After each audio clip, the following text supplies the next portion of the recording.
Encíclica Humanum Genus do Papa Leão XIII sobre a maçonaria. Aos patriarcas, primazes, arcebispos e bispos do mundo católico em graça e comunhão com a sé apostólica.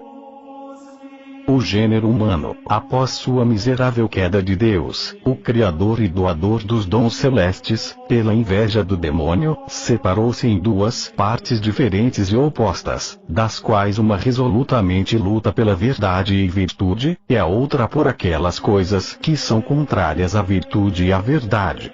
Uma é o reino de Deus na terra, especificamente, a verdadeira Igreja de Jesus Cristo. E aqueles que desejam em seus corações estar unidos a ela, de modo a receber a salvação, devem necessariamente servir a Deus e seu único Filho com toda a sua mente e com um desejo completo. A outra é o reino de Satanás, em cuja possessão e controle estão todos e quaisquer que sigam o exemplo fatal de seu líder e de nossos primeiros pais, aqueles que se recusam a obedecer à lei divina e eterna, e que têm muitos objetivos próprios em desprezo a Deus, e também muitos objetivos contra Deus.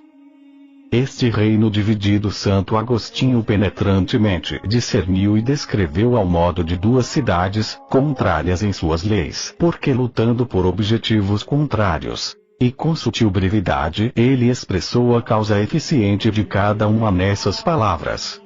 Dois amores formaram duas cidades. O amor de si mesmo, atingindo até o desprezo de Deus, uma cidade terrena. E o amor de Deus, atingindo até o desprezo de si mesmo, uma cidade celestial. Em cada período do tempo uma tem estado em conflito com a outra, com uma variedade e multiplicidade de armas e de batalhas, embora nem sempre com igual ardor e assalto. Nesta época, entretanto, os partisans, guerrilheiros, do mal parecem estar se reunindo, e estar combatendo com veemência unida, liderados ou auxiliados por aquela sociedade fortemente organizada e difundida chamada os maçons. Não mais fazendo qualquer segredo de seus propósitos, eles estão agora abruptamente levantando-se contra o próprio Deus. Eles estão planejando a destruição da Santa Igreja publicamente e abertamente, e isso com o propósito estabelecido de despojar completamente as nações da cristandade, se isso fosse possível, das bênçãos obtidas para nós através de Jesus Cristo nosso Salvador. Lamentando esses males, nós somos constrangidos pela caridade que urge nosso coração a clamar frequentemente a Deus. Ó Deus, eis que teus inimigos se agitam, e os que te odeiam levantaram as suas cabeças. Eles tramam um plano contra teu povo, e conspiram contra teus santos. Eles disseram: vinde, destruamo-nos, de modo que eles não sejam uma nação. Em uma crise tão urgente, quando tão feroz e tão forte assalto é feito sobre o nome cristão, é nosso ofício apontar o perigo, marcar quem são os adversários, e no máximo de nosso poder fazer uma barreira contra seus planos e procedimentos, para que não pereçam aqueles cuja salvação está confiada a nós, e para que o reino de Jesus Cristo confiado a nosso encargo possa não só permanecer de pé e inteiro, mas possa ser alargado por um crescimento cada vez maior através do mundo. Os pontífices romanos nossos predecessores, em sua incessante vigilância pela segurança do povo cristão, foram rápidos em detectar a presença e o propósito desse inimigo capital tão logo ele saltou para a luz ao invés de esconder-se como uma tenebrosa conspiração. E, além disso, eles aproveitaram e tomaram providências, pois a eles isso competia, e não permitiram a si mesmos serem tomados pelos estratagemas e armadilhas armadas para enganá-los. A primeira advertência do perigo foi dada por Clemente XII no ano de 1738, e sua constituição foi confirmada e renovada por Bento XIV. Pio VII seguiu o mesmo caminho. E Leão XII, por sua Constituição Apostólica, cur graviora, juntou os atos e decretos dos pontífices anteriores sobre o assunto, e os ratificou e confirmou para sempre. No mesmo sentido pronunciou-se Pio VIII, Gregório XVI e, muitas vezes, Pio IX. Tão logo a Constituição e o espírito da seita maçônica foram claramente descobertos por intenções e sinais de suas ações, pela investigação de suas causas, pela publicação de suas leis, e de seus ritos e comentários, com a frequente adição do testemunho pessoal daqueles que estiveram no segredo, esta sé apostólica denunciou a seita dos maçons, e publicamente declarou sua Constituição como contrária à lei e ao direito, prejudicial tanto à cristandade como ao Estado, e proibiu qualquer um de entrar na sociedade, sob as penas que a Igreja costuma aplicar sobre as pessoas excepcionalmente culpadas. Os sectários, indignados por isto, pensando em eludir ou diminuir a força desses decretos, parcialmente por desprezo, e parcialmente por calúnia, acusaram os soberanos pontífices que os passaram ou de exceder os limites da moderação em seus decretos, ou de decretar o que não era justo. Este foi o modo pelo qual eles esforçaram-se para eludir a autoridade e o peso das constituições apostólicas de Clemente XII e Bento XIV, e também de Pio VII e Pio IX. Entretanto, na própria sociedade, encontraram-se homens que relutantemente concordaram que os pontífices romanos tinham agido dentro de seu direito, de acordo com a doutrina e disciplina católicas. Os pontífices receberam a mesma concordância, em termos fortes, de muitos príncipes e chefes de governo, que tomaram como um dever ou delatar a sociedade maçônica a sé apostólica, ou por seu próprio acordo por leis específicas declará-la prejudicial, como, por exemplo, na Holanda, Áustria, Suíça, Espanha, Bavária, Savoia e outras partes da Itália. Mas, o que é da maior importância, o curso dos eventos demonstrou a prudência dos nossos predecessores. Pois a sua providente e paternal solicitude não conseguiu sempre e em todo lugar o resultado desejado. E isto, ou por causa do fingimento e astúcia de alguns que eram agentes ativos da maldade, ou então da irrefletida leviandade do resto que deveria, em seu próprio interesse, ter dado ao assunto sua diligente atenção. Em consequência, a seita dos maçons cresceu como uma velocidade inconcebível no curso de um século e meio, até que se tornou capaz, através de fraude ou audácia, de obter tal acesso em cada nível do Estado de modo a parecer quase a sua força governante. Este veloz e formidável avanço trouxe sobre a Igreja, sobre o poder dos príncipes, sobre o bem-estar público, precisamente aquele grave dano que nossos predecessores tinham previsto muito antes. Tal condição foi atingida que de agora de diante haverá grave razão para temer, não realmente pela Igreja, porque sua fundação é firme demais para ser derrubada pelos esforços dos homens, mas por aqueles estados em que prevalece o poder, ou da seita da qual estamos falando ou de outras seitas não diferentes que curvam-se a ela como discípulas e subordinadas. Por estas razões nós, tão logo chegamos à direção da Igreja, claramente vimos e sentimos ser nosso dever usar nossa autoridade em sua máxima extensão contra um mal tão vasto. Nós já por muitas vezes, conforme as ocasiões surgiram, atacamos alguns pontos principais dos ensinamentos que demonstraram de uma maneira especial a perversa influência das opiniões maçônicas. Assim, em nossa carta encíclica, Quod Apostolicimo Eris, nós nos esforçamos por refutar as monstruosas doutrinas dos socialistas e comunistas. Depois, em outra começando com Arcanum, nós penosamente defendemos e explicamos a verdadeira e genuína ideia da vida doméstica, da qual o matrimônio é o ponto de partida e a origem. E novamente, naquela que começa com Diuturnum, nós descrevemos a ideia de governo político conforme os princípios da sabedoria cristã, que é maravilhosa em harmonia, por um lado, com a ordem natural das coisas, e, por outro lado, com o bem-estar tanto dos príncipes soberanos quanto das nações. E agora nossa intenção, seguindo o exemplo de nossos predecessores, tratar diretamente a própria sociedade maçônica, todo o seu ensinamento, seus objetivos, e a sua maneira de pensar e agir, de modo a trazer mais e mais a luz de seu poder para o mal, e fazer o que nós pudermos para deter o contágio desta peste fatal. Há vários corpos organizados os quais, embora diferido em nome, em cerimonial, em forma e origem, são contudo tão unidos por comunhão de propósito e pela similaridade de suas principais opiniões, de modo a formar de fato uma só coisa com a seita dos maçons, a qual é um tipo de centro ao qual todos eles se dirigem, e do qual todos eles retornam. Agora, esses não mais mostram um desejo de permanecer escondidos, pois eles realizam seus encontros à luz do dia e à vista do povo, e publicam seus próprios jornais. E contudo, quando completamente compreendidos, descobre-se que eles ainda retêm a natureza e os hábitos de sociedades secretas.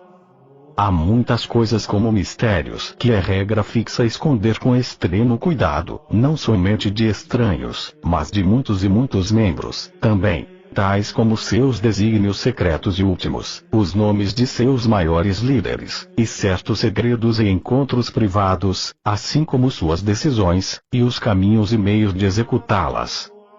Este é, sem dúvida, o objetivo das múltiplas diferenças entre os membros quanto a direito, cargo e privilégio, das distinções recebidas de ordens e graus, e da severa disciplina que é mantida.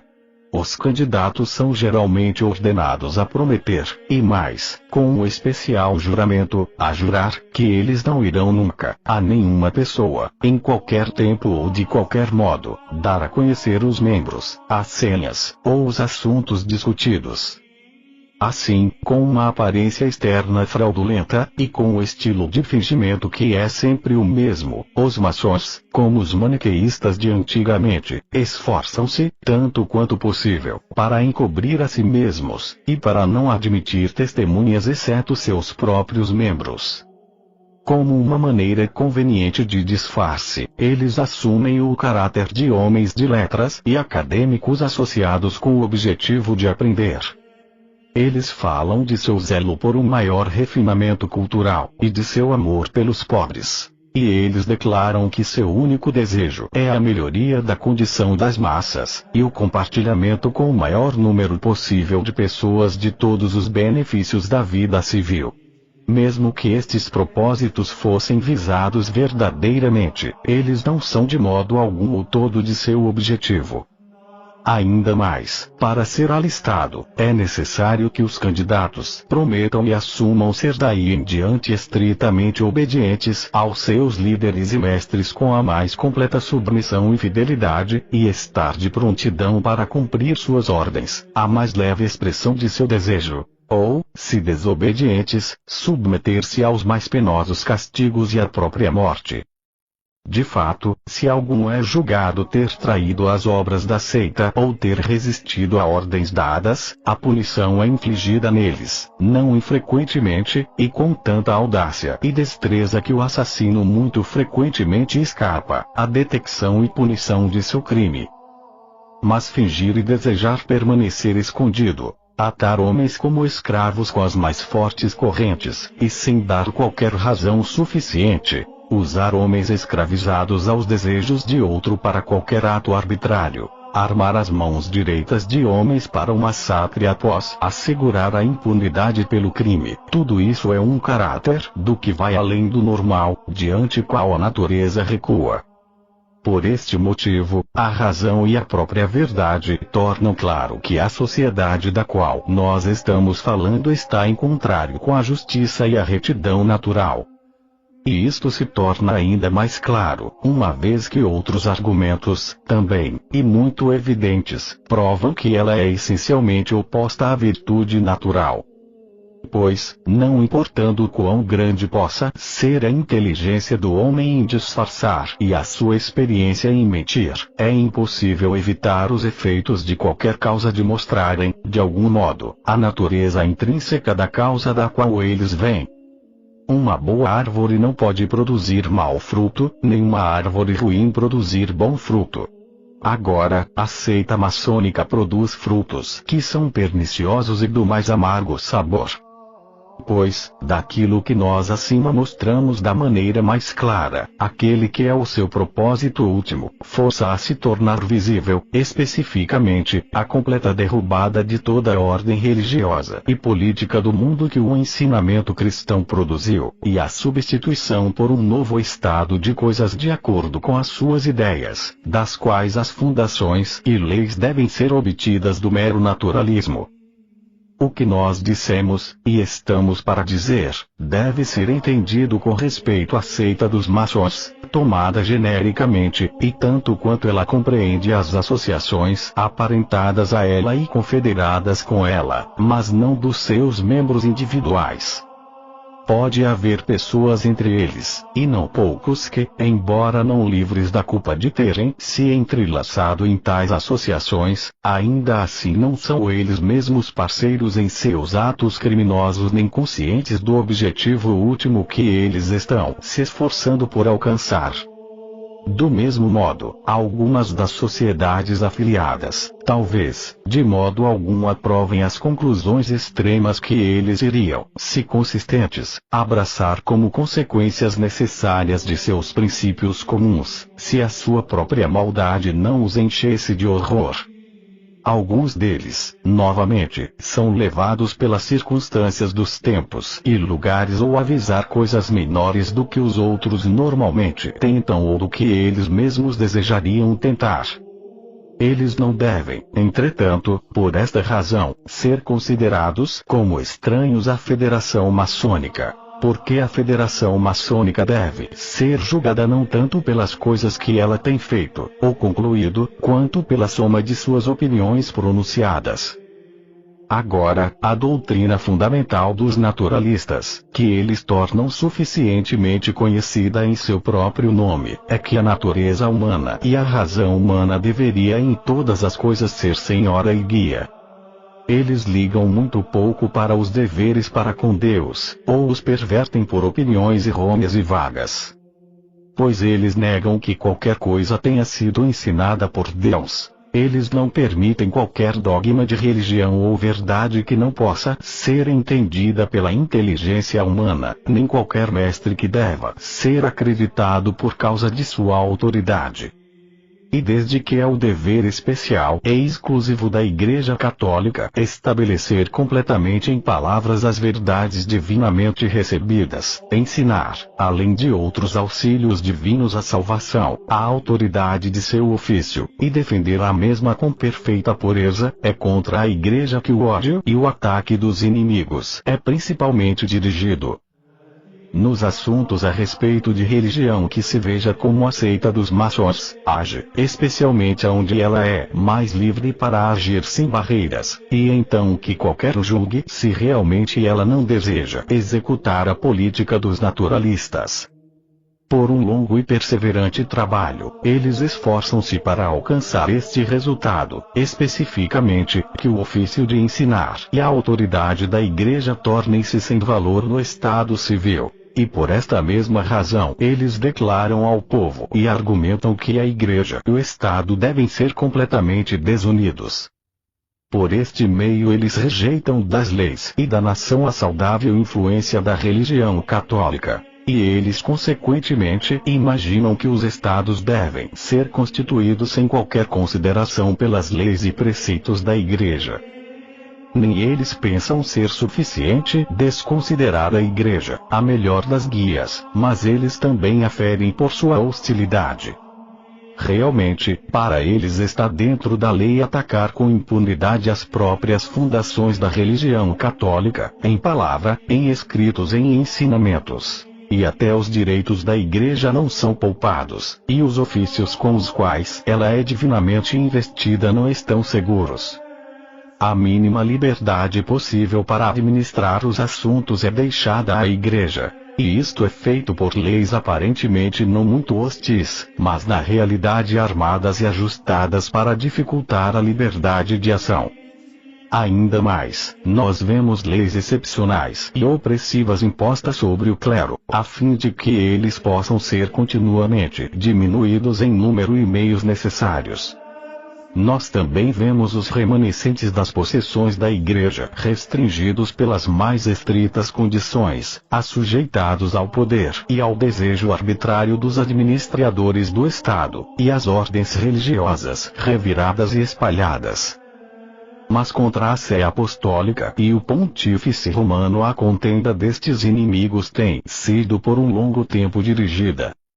O Pontífice foi primeiro, por razões sem substância, atirado para fora da proteção de sua liberdade e de seu direito, o Principado Civil. Logo, ele foi injustamente forçado em uma condição que era insuportável por causa das dificuldades levantadas de todos os lados. E agora o tempo chegou em que os guerrilheiros da seita abertamente declaram, o que em segredo entre eles mesmos eles têm por um longo tempo planejado, que o poder sagrado dos pontífices deve ser abolido, e que o próprio papado, fundado por direito divino, deve ser totalmente destruído.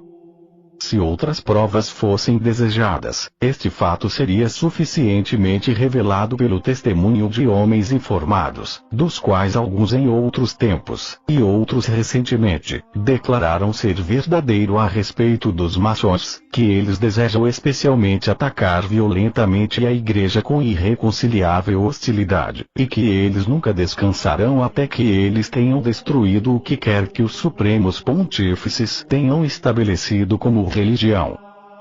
Se aqueles que são admitidos como membros não são ordenados a renunciar, por quaisquer palavras às doutrinas católicas, esta omissão, muito longe de ser adversa aos desígnios dos maçons, é mais útil para os seus propósitos. Primeiro, deste modo eles facilmente enganam os ingênuos e os incautos, e podem induzir um número muito maior a se tornarem membros. Novamente, como todos que se oferecem são recebidos qualquer que possa ser sua forma de religião, eles deste modo ensinam o grande erro desta época, que uma consideração por religião deveria ser tida como assunto indiferente, e que todas as religiões são semelhantes. Este modo de raciocinar é calculado para trazer a ruína de todas as formas de religião, e especialmente da religião católica, que, como é a única que é verdadeira, não pode, sem grande injustiça, ser considerada como meramente igual às outras religiões. Mas os naturalistas vão muito mais longe. Pois, tendo, nas mais altas coisas, entrado em um curso completamente errôneo, eles são levados impetuosamente a extremos, ou por causa da fraqueza da natureza humana, ou porque Deus inflige sobre eles a justa punição do seu orgulho. Assim acontece que eles não mais consideram como certas e permanentes aquelas coisas que são totalmente entendidas pela luz natural da razão, tais como certamente são a existência de Deus, a natureza imaterial da alma humana, e sua imortalidade. A seita dos maçons, por uma similar trilha de erro, é exposta a esses mesmos perigos. Pois, embora de um modo geral eles possam professar a existência de Deus, eles mesmos são testemunhas que eles não mantêm todos esta verdade com total concordância da mente e com uma firme convicção. Nem eles escondem que esta questão sobre Deus é a maior fonte causa de discórdias entre eles. De fato, é certo que uma discussão considerável sobre este mesmo assunto existiu entre eles muito recentemente. Mas, realmente, a seita permite grande liberdade aos seus membros juramentados por voto, de modo que para cada lado é dado o direito de defender a sua própria opinião, ou de que há um Deus, ou de que não há nenhum. E aqueles que obstinadamente argumentam que não há nenhum Deus são tão facilmente iniciados como aqueles que argumentam que Deus existe, embora, como os panteístas, eles tenham falsas noções acerca dele. Tudo que não é nada mais do que retirar a realidade, retendo algumas absurdas representações da natureza divina. Quando esta maior e fundamental verdade foi derrubada ou enfraquecida, segue que aquelas verdades, também, que são conhecidas pelo ensinamento da natureza devem começar a cair, especificamente, que todas as coisas foram feitas pelo livre desejo de Deus o Criador. Que o mundo é governado pela providência, que as almas não morrem, que a esta vida dos homens sobre a terra sucederá outra em uma vida eterna. Quando estas verdades foram eliminadas, as quais são os princípios da natureza e importantes para o conhecimento e para o uso prático, é fácil de ver o que irá ser da moralidade pública e privada. Nós não dizemos nada daquelas virtudes mais celestiais, as quais ninguém pode exercer ou mesmo adquirir sem o especial dom e graça de Deus, das quais necessariamente nenhum traço pode ser encontrado naqueles que rejeitam como desconhecida a redenção da humanidade, a graça de Deus, os sacramentos, e a felicidade a ser obtida no céu. Nós falamos agora dos deveres que têm a sua origem na retidão natural.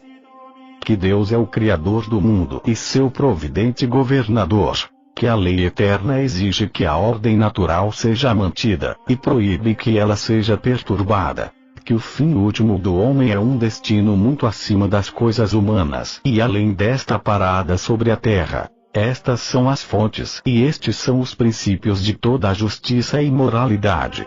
Se eles forem removidos, como os naturalistas e maçons desejam, imediatamente não haverá nenhum conhecimento quanto ao que constitui justiça e injustiça, ou sobre qual princípio a moralidade é fundada. E, em verdade, o ensinamento de moralidade que exclusivamente encontra o favor da seita dos maçons, e em que eles argumentam que os jovens deveriam ser instruídos, é o que eles chamam civil, e independente, e livre, especificamente, aquele que não contém qualquer crença religiosa. Mas, quão insuficiente tal ensinamento é, quanto deixa a desejar em firmeza, e quão facilmente movido por cada impulso da paixão, é suficientemente provado por seus tristes frutos, que já começaram a aparecer. Pois, aonde quer que, removendo a educação cristã, este ensinamento começou a reinar mais completamente, aí a bondade e integridade da moral começou rapidamente a perecer, monstruosas e vergonhosas opiniões têm crescido, e a audácia dos atos malignos tem se elevado a um alto grau. Tudo isso é comumente lamentado e deplorado. E não poucos daqueles que de modo algum desejam fazê-lo são compelidos pela abundância de provas a dar não infrequentemente o mesmo testemunho. Ainda mais, a natureza humana foi manchada pelo pecado original, e é portanto mais disposta ao vício do que à virtude. Pois uma vida virtuosa é absolutamente necessária para restringir os movimentos desordenados da alma, e para fazer as paixões obedientes à razão. Neste conflito as coisas humanas devem frequentemente ser desprezadas, e os maiores trabalhos e durezas devem ser executados, de modo que a razão possa sempre manter o seu domínio. Mas os naturalistas e maçons, não tendo fé naquelas coisas que nós aprendemos pela revelação de Deus, negam que nossos primeiros pais tenham pecado, e consequentemente pensam que o livre desejo não é de modo algum enfraquecido e inclinado ao mal. Pelo contrário, exagerando bastante o poder e a excelência da natureza, e colocando somente ali o princípio e regra da justiça, eles não podem nem mesmo imaginar que haja qualquer necessidade de uma constante luta e uma perfeita firmeza para dominar a violência e governo de nossas paixões. Por isso nós vemos que homens são publicamente tentados pelos muitos encantamentos do prazer, que há jornais e panfletos sem moderação nem vergonha, que peças de teatro são notáveis pela licenciosidade, que os desenhos para obras de arte são de uma maneira desavergonhada buscados nas leis de um assim chamado realismo, que os planos de uma vida fácil e delicada são cuidadosamente elaborados, que todas as seduções do prazer são diligentemente buscadas pelas quais a virtude possa ser ninada até adormecer. Depravadamente, também, mas ao mesmo tempo de um modo bastante consistente, fazem aqueles atos que eliminam a expectativa das alegrias do céu, e trazem para baixo toda a felicidade para o nível da mortalidade, e, de fato, a afundam na terra.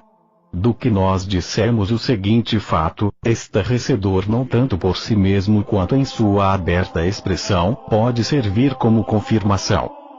Pois, uma vez que geralmente ninguém está acostumado a obedecer homens hábeis e inteligentes tão submissamente como aqueles cuja alma está enfraquecida e quebrada pelo domínio das paixões, tem havido na seita dos maçons, alguns que têm simplesmente determinado e proposto que, engenhosamente e de propósito estabelecido, a multidão deveria ser saciada com uma licença sem limite para o vício, pois, quando isso tivesse sido feito, ela iria facilmente cair sob o seu poder e autoridade para quaisquer atos de audácia.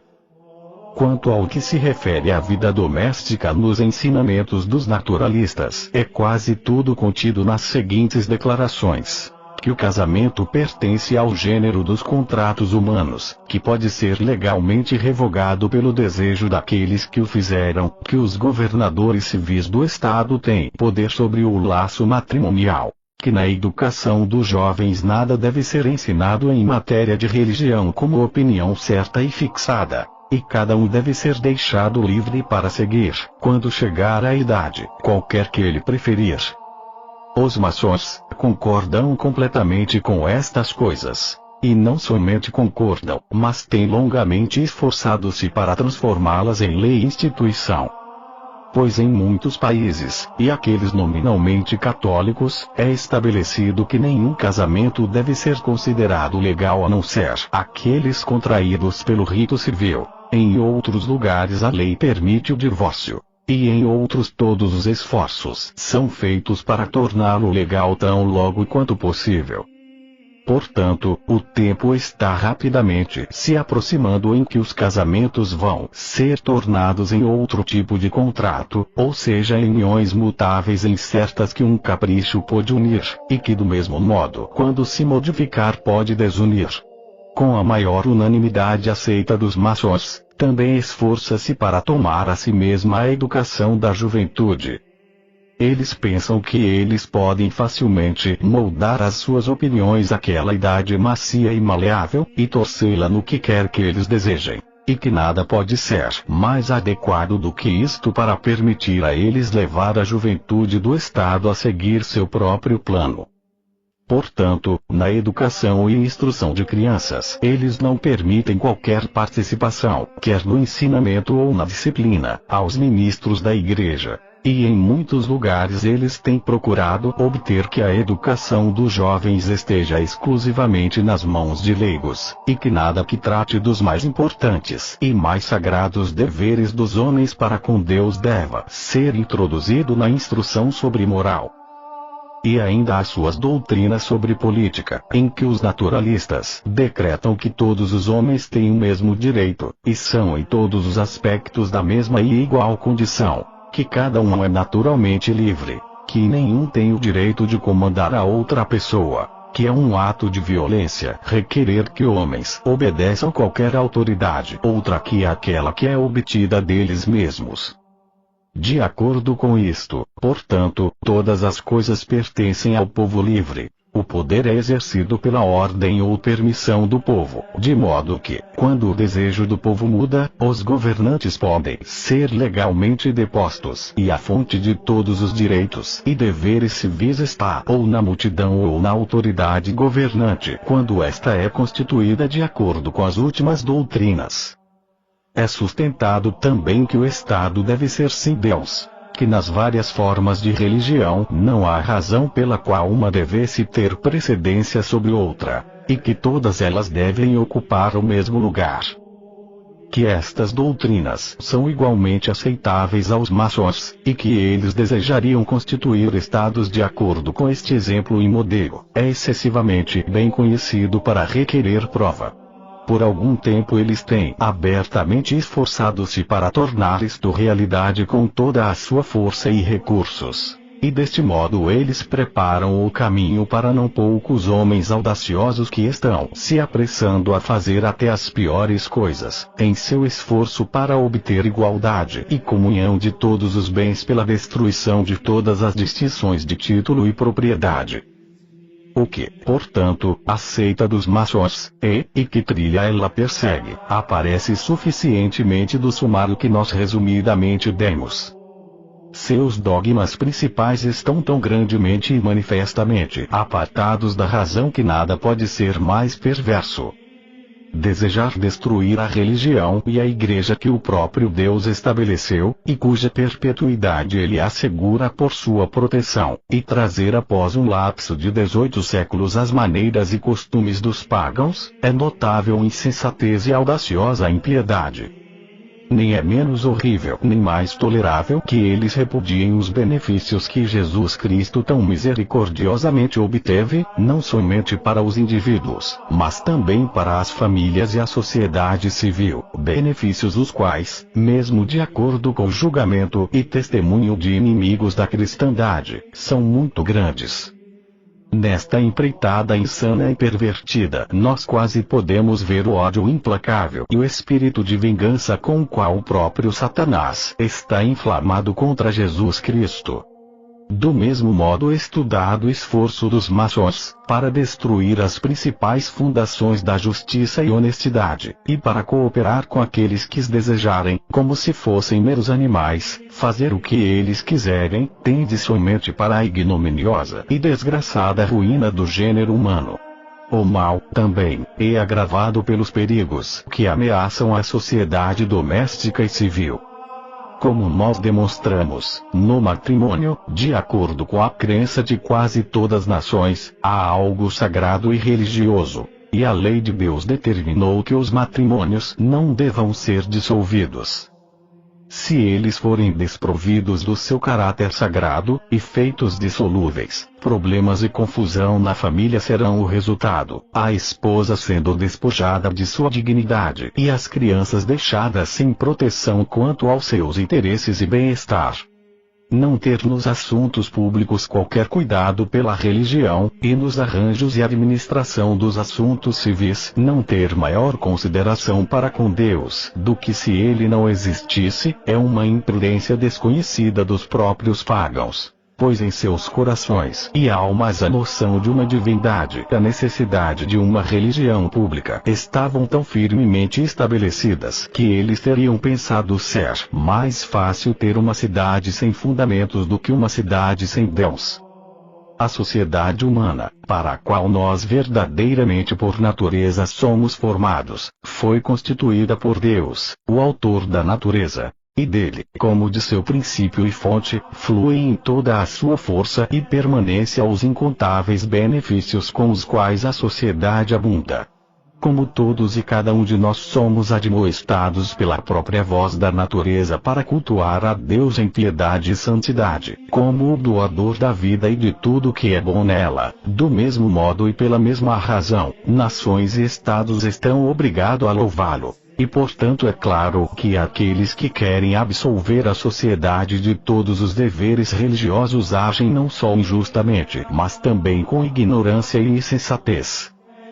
Como os homens são pela vontade de Deus, nascidos para a união civil e sociedade, e como o poder de governar é um elo de união tão necessário à sociedade que, se ele é retirado, a sociedade necessariamente e imediatamente se desfaz, segue que dele que é o autor da sociedade veio também a autoridade de governar. Assim quem quer que governe, é ministro de Deus. Portanto, como o fim e a natureza da sociedade humana requerem, é correto obedecer às justas ordens da autoridade legal, como é correto obedecer a Deus que governa todas as coisas. E é extremamente falso que o povo tenha como um poder jogar de lado sua obediência quando quer que lhe agrade. De maneira semelhante, ninguém duvida que todos os homens são iguais uns aos outros, tanto quanto se refere à sua origem e natureza comuns, ou o fim último que cada um deve atingir, ou os direitos e deveres que são daí derivados. Mas, como as habilidades de todos não são iguais, como um difere do outro nos poderes da mente e do corpo, e como há realmente muitas dessemelhanças de maneiras, disposição e caráter, é extremamente repugnante a razão esforçar-se por confinar todos dentro da mesma medida, e estender completa igualdade às instituições da vida civil. Assim como uma perfeita condição do corpo resulta da conjunção e composição de seus vários membros, os quais, embora diferido em forma e propósito, fazem, por sua união e distribuição de cada um em seu próprio lugar, uma combinação bela para ser mantida, firme em força, e necessária para o uso. Desse modo, na comunidade, há uma quase infinita dessemelhança de homens, como partes do todo. Se eles devem ser todos iguais, e cada um deve seguir seu próprio desejo, o Estado vai aparecer extremamente deformado. Mas se, com uma distinção de graus de dignidade, de ocupações e empregos, todos habilmente cooperarem para o bem comum, eles irão apresentar a imagem de um Estado bem constituído e conformado à natureza. Agora, dos perturbantes erros que nós temos descrito, os maiores perigos para os estados devem ser temidos. Pois, sendo retirados o temor a Deus e a reverência pelas leis divinas, sendo desprezada a autoridade dos governantes, a sedição permitida e aprovada, e as paixões populares exacerbadas até o desprezo pela lei, sem qualquer freio a não ser o castigo, uma mudança e derrubada de todas as coisas necessariamente seguirá. Sim, esta mudança e derrubada é deliberadamente planejada e colocada em curso por várias associações de comunistas e socialistas. E aos seus propósitos aceita dos maçons, não é hostil, mas favorece grandemente seus desígnios, e tem em comum com ele suas principais opiniões. E se estes homens não se esforçavam imediatamente e em todo lugar para levar à frente seus pontos de vista extremos, isso não deve ser atribuído ao seu ensinamento e sua vontade, mas à virtude daquela divina religião que não pode ser destruída. E também porque a parte mais sólida dos homens, recusando-se a ser escravizada às sociedades secretas, vigorosamente resiste às suas insanas tentativas. Se todos os homens julgassem a árvore pelo seu fruto, e reconhecessem a semente e origem dos males que nos pressionam, e dos perigos que estão nos ameaçando, nós temos que lidar com um inimigo enganoso e habilidoso, que, gratificando os ouvidos do povo e dos príncipes, os tem entrelaçado por falas macias e por adulação. Entrando nas boas graças dos governantes sob a alegação de amizade, os maçons têm se esforçado para fazê-los seus aliados e poderosos auxiliadores para a destruição do nome cristão. E para que eles possam mais fortemente pressioná-los, eles têm, com determinada calúnia, acusado a Igreja de maliciosamente contender com os governantes em assuntos que afetam a sua autoridade e soberano poder. Tendo, por estes artifícios, assegurado a sua própria segurança e audácia, eles começaram a exercer grande peso no governo dos estados. Mas entretanto estão preparados para sacudir as fundações de impérios, para perturbar os governantes do Estado, para acusá-los, e para expulsá-los, tão frequentemente quanto eles aparentam governar de modo diferente do que eles próprios poderiam ter desejado. De modo semelhante, eles têm por falsos elogios iludido o povo, proclamando como uma alta voz a liberdade e prosperidade pública, e dizendo que era por causa da Igreja e dos soberanos que a multidão não era retirada de sua injusta servidão e pobreza, eles se impuseram sobre o povo, e, excitando-os por uma sede por novidades, eles os pressionaram a assaltar tanto a Igreja quanto o poder civil. Entretanto, a expectativa de benefícios que era esperada é muito maior do que a realidade. Realmente, as pessoas comuns, mais oprimidas do que elas eram antes, estão privadas em sua miséria daquele consolo que, se as coisas tivessem sido arranjadas de um modo cristão, eles teriam tido com facilidade e em abundância.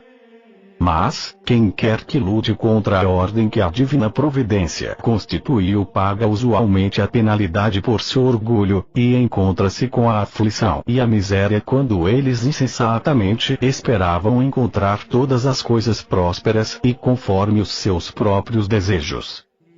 A Igreja, se ela dirige os homens a prestar obediência principalmente acima de tudo a Deus o soberano Senhor, é erradamente e falsamente considerada ou invejosa do poder civil ou de se arrogar algo dos direitos dos soberanos. Pelo contrário, ela ensina que o que é retamente devido ao poder civil deve ser prestado a ele com convicção e consciência de dever. Ensinando que do próprio Deus vem o direito de governar, ela adiciona uma grande dignidade à autoridade civil, e ainda ajuda a obter a obediência e boa intenção dos cidadãos. Amiga da paz e sustentáculo da concórdia, ela abraça a todos com amor maternal, e, intencionando apenas auxiliar o homem mortal, ela ensina que a justiça deve ser ajuntada à clemência, equidade à autoridade, e moderação à legislação, que o direito de ninguém pode ser violado, que a ordem e a tranquilidade pública devem ser mantidas e que a pobreza daqueles que estão em necessidade deve, tanto quanto possível, ser aliviada pela caridade pública e privada. Mas por esta razão, para usar as palavras de Santo Agostinho, os homens pensam, ou gostariam de acreditar, que o ensinamento cristão não é adequado para o bem do Estado. Pois eles desejam que o Estado seja fundado não em sólida virtude, mas na impunidade do vício. Sabendo destas coisas, os príncipes e o povo agiriam com sabedoria política, e de acordo com as necessidades da segurança geral, se ao invés de juntar-se aos maçons, para destruir a Igreja, eles se juntassem à Igreja para repelir os seus ataques. O que quer que o futuro possa ser, neste grave e difundido mal é nosso dever, veneráveis irmãos, esforçar-nos por encontrar um remédio. E porque nós sabemos que a nossa melhor e mais firme esperança de um remédio está no poder daquela divina religião que os maçons odeiam em proporção ao seu medo dela, nós pensamos ser de capital importância chamar esse grande poder salvífico em nosso auxílio contra o inimigo comum. Portanto, tudo que os pontífices romanos nossos predecessores decretaram com o propósito de opor-se aos projetos e esforços da seita maçônica, e tudo que eles tenham legislado quanto à entrada ou saída de homens de sociedades deste tipo, nós ratificamos e confirmamos completamente pela nossa autoridade apostólica. E confiando grandemente na boa intenção dos cristãos, nós rogamos e imploramos a cada um, pela sua salvação eterna, para ser o mais conscienciosamente cuidadoso para não divergir o mínimo que seja daquilo que a Sé Apostólica tem ordenado neste assunto. Nós rogamos e imploramos a vós, veneráveis irmãos, a juntar os vossos esforços com os nossos, e esforçadamente lutar pela extirpação desta praga maligna, que está se esgueirando através das veias do corpo da política.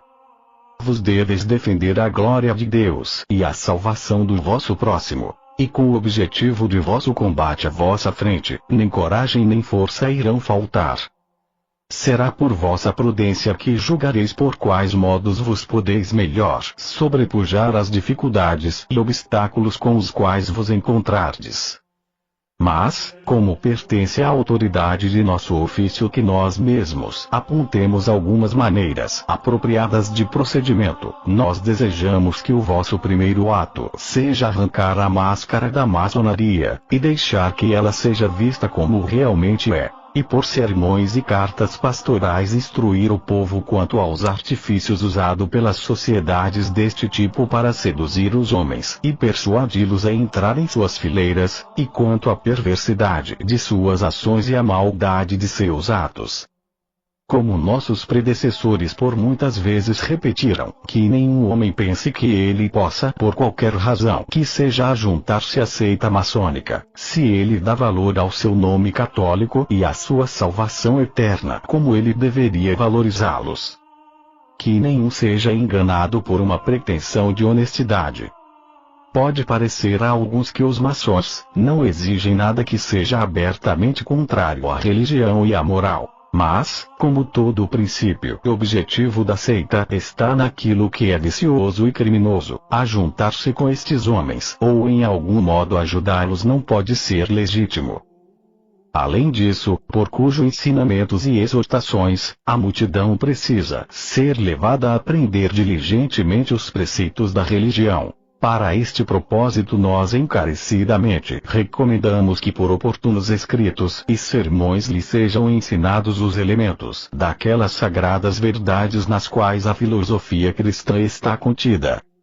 O resultado disto será que as mentes dos homens serão fortalecidas pela instrução, e serão protegidas contra muitas formas de erro e induções à depravação, especialmente na presente liberdade de escrita sem limites e insaciável desejo de aprender.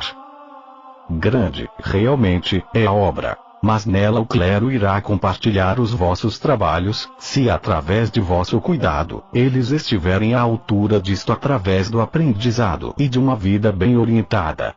Este bom e grande trabalho requer o auxílio também da habilidade daqueles entre os leigos em que um amor pela religião e pela pátria existe ao lado da instrução e retidão de vida. Unindo os esforços do clero e dos leigos, batalhai, veneráveis irmãos, para fazer os homens conhecer e amar completamente a Igreja. Pois, quanto maior o seu conhecimento e amor pela Igreja, mais eles se desviarão das sociedades clandestinas. Por este motivo, não sem causa, nós usamos esta ocasião para declarar novamente o que nós declaramos em outro lugar, ou seja, que a Ordem Terceira de São Francisco, cuja disciplina nós algum tempo atrás prudentemente mitigamos, deveria ser refletidamente promovida e sustentada. Pois todo o objetivo desta ordem, como constituída por seu fundador, é convidar os homens a uma imitação de Jesus Cristo, a um amor à Igreja, e à observância de todas as virtudes cristãs. E portanto ela deveria ser de grande influência em suprimir o contágio das sociedades pervertidas. Que, portanto, esta santa irmandade possa ser fortalecida por um crescimento diário.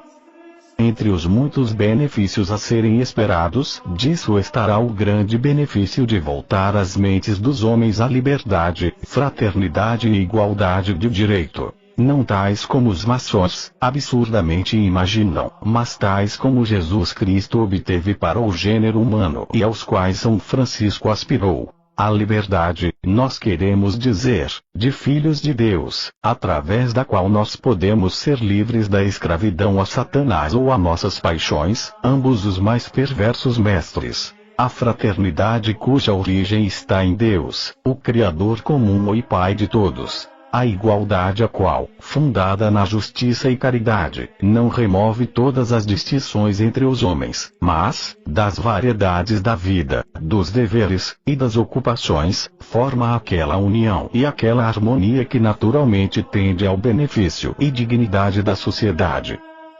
Em terceiro lugar, há um assunto sabiamente instituído por nossos ancestrais, mas no decorrer do tempo deixado de lado, que pode agora ser usado como um padrão e forma de algo semelhante.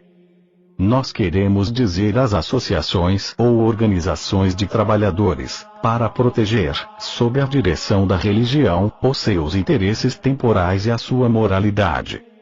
Se nossos ancestrais, por longa prática e experiência, sentiram o benefício destas associações, nossa época talvez irá senti-lo ainda mais por causa da oportunidade que eles darão de esmagar o poder das seitas.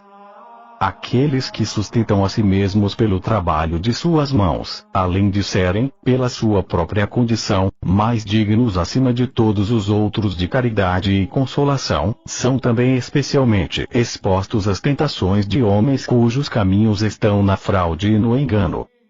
Portanto, eles devem ser ajudados com a maior bondade possível, a ser convidados a juntar-se a associações que são boas, para que eles não sejam arrastados para outras que são malignas. Por esta razão, nós grandemente desejamos, pela salvação das pessoas, que, sob a recomendação e proteção dos bispos, e em oportunidades convenientes, estas associações possam ser restauradas de uma maneira generalizada. Para nossa grande alegria, irmandades deste tipo e também associações de mestres já foram estabelecidas em muitos lugares, tendo cada classe delas, por seu objetivo, ajudar os honestos trabalhadores a proteger e guardar suas crianças e família, e a promover neles a piedade, o conhecimento cristão e uma vida moral. E neste assunto nós não podemos nos manifestar de mencionar aquela sociedade exemplar, denominada de acordo com seu fundador, São Vicente, que tem merecido tanto das classes mais baixas. Seus atos e seus alvos são bem conhecidos. Todo o seu objetivo é dar alívio ao pobre e miserável. Isto ela faz com singular prudência e modéstia. E quanto menos ela deseja ser notada, mais ela se adequa ao exercício da caridade cristã, e para o alívio dos sofredores. Em quarto lugar, de modo a mais facilmente atingir o que nós desejamos, a vossa fidelidade e vigilância nós recomendamos de um modo especial os jovens, como sendo a esperança da sociedade humana. Devoltai a maior parte do vosso cuidado à instrução deles. E não pensai que qualquer precaução possa ser grande o suficiente para mantê-los afastados de mestres e escolas onde o hálito pestilento das seitas deva ser temido.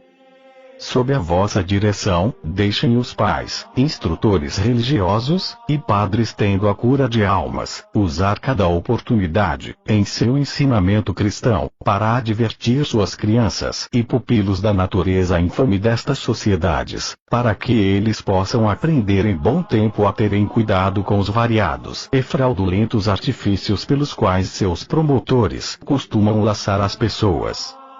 E aqueles que instruem os jovens em conhecimento religioso agirão sabiamente se eles induzirem todos eles a se resolverem e se comprometerem a nunca ligar-se a qualquer sociedade sem o conhecimento de seus pais, ou o conselho de seu padre ou diretor. Nós bem sabemos, entretanto, que os nossos esforços unidos não serão de modo algum suficientes para arrancar estas sementes perniciosas do campo do Senhor, a menos que o celestial Mestre da vinha misericordiosamente nos ajude em nossos esforços.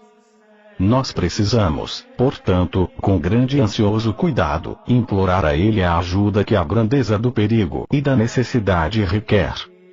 A seita da maçonaria mostra-se insolente e orgulhosa de seu sucesso, e parece que ela não colocará limites à sua pertinácia. Seus seguidores, ajuntados por perversos acordos e por conselhos secretos, ajudam-se uns aos outros, e excitam-se uns aos outros a uma audácia nas coisas malignas. Um ataque tão veemente exige uma igual defesa, especificamente, que todos os homens de bem formem a mais abrangente associação possível de ação e de oração. Nós imploramos a eles, portanto, com corações unidos, a permanecer unidos e firmes contra as forças das seitas que avançam, e em aflição e súplica estender suas mãos a Deus, orando que o nome cristão possa florescer e prosperar, que a Igreja possa desfrutar da sua necessária liberdade, que aqueles que se extraviaram possam retornar a uma mente reta, que o erro difundido possa dar lugar à verdade, e o vício à virtude. Tomemos como nossa auxiliadora e intercessora a Virgem Maria, Mãe de Deus, para que ela, que desde o momento de sua concepção derrotou Satanás, possa mostrar seu poder sobre estas seitas malignas, nas quais revive o contumaz espírito do demônio, juntamente com sua perfídia insubmissa e enganosa. Imploremos a Miguel, o príncipe dos anjos celestes, que lançou fora o infernal inimigo, e José, o esposo da Santíssima Virgem, e patrono celeste da Igreja Católica, e os grandes apóstolos, Pedro e Paulo, os pais e campeões vitoriosos da fé cristã. Por seu proteção, e pela perseverança na união de oração, nós esperamos que Deus irá misericordiosamente e oportunamente socorrer o gênero humano, que é rodeado por tantos perigos. Como garantia dos dons celestes e de nossa benevolência, nós amorosamente concedemos no Senhor a vós, veneráveis irmãos, e ao clero e todo o povo confiado ao vosso vigilante cuidado, nossa bênção apostólica. dado em Roma, junto de São Pedro, no 20º dia de abril de 1884, o sexto ano de nosso ponto.